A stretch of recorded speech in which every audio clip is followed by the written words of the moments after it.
Hi, my name's Trevor Clark. I'm from the Bendrigg Trust, which is a registered charity, and we're a company limited by a guarantee as well.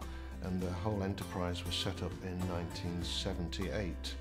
It was the brainchild of a charitable trust based in Birmingham, and they wanted to create a residential centre in a rural setting where young people from different backgrounds could come together and share experiences and do interesting and exciting and adventurous activities. The main beneficiaries of the Bendrigg Trust, disabled and disadvantaged, and that obviously is a huge category, but one of the important things about the Bendrigg Trust's work is it's completely inclusive.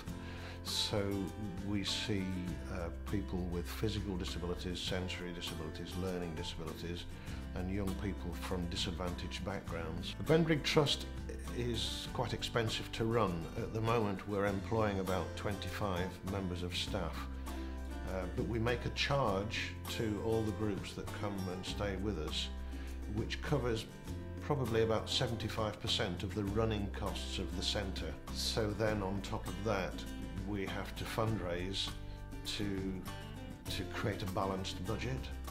In order for the Bendrigg Trust to survive, we rely heavily on grants to make it work. The staffing ratios for the activities mean that if we were to charge the full cost in order to cover all the staffing costs, the groups that we're targeting, which are mainly groups of people with disabilities or from social disadvantaged areas, they wouldn't be able to afford to come, so that would defeat the object. The grants that we apply for from grant-making trusts, I've sort of developed a relationship with all sorts of different grant-making trusts that we've delighted that they've been able to help us.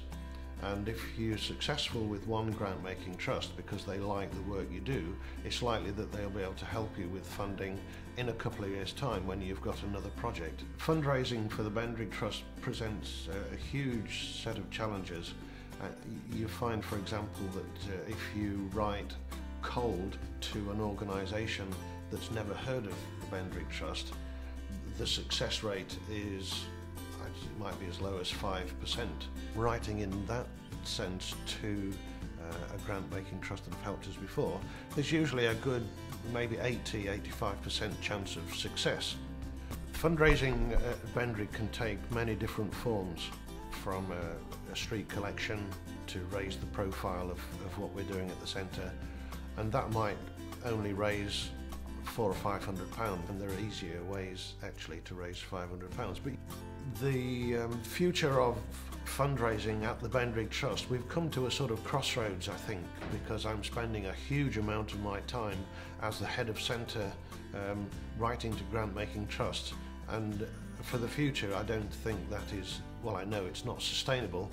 What advice would I give to someone starting a social enterprise is an interesting question. I would try and find out there is a need for what you are trying to do, and if you try and find similar organisations that have gone through the same trials and tribulations that you will go through, so you're not trying to reinvent the wheel.